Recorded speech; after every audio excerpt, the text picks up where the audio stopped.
নেদারল্যান্ডের বিপক্ষে আন্তর্জাতিক টি-টোয়েন্টি ক্রিকেটে বাংলাদেশের হয়ে সবচেয়ে বেশি রান করার তালিকায় বর্তমানে 5 নম্বরে আছেন আফিফ হোসেন ধ্রুব। তিনি ম্যাচ খেলেছেন 1টি এবং রান করেছেন 38টি। এই তালিকার 4 নম্বরে আছেন মুশফিকুর রহিম। তিনি ম্যাচ খেলেছেন 3টি এবং রান করেছেন 39টি।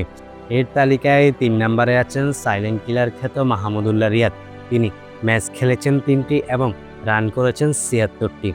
এই তালিকায় 2 নম্বরে আছেন বিশ্বসেরা অলরাউন্ডার সাকিব আল হাসান। তিনি ম্যাচ খেলেছেন 5টি এবং রান করেছেন 88।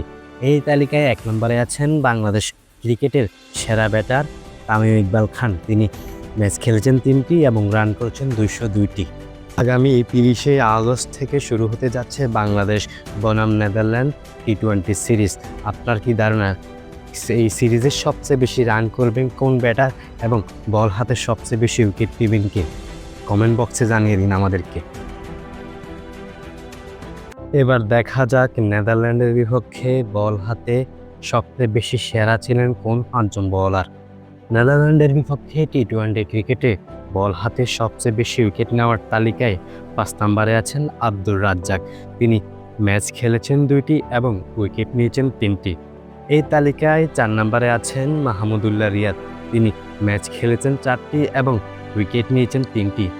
এর তালিকায় 3 নম্বরে আছেন মাশরাফি বিন মুর্তজা। তিনি ম্যাচ খেলেছেন 2টি এবং উইকেট নিয়েছেন 3টি।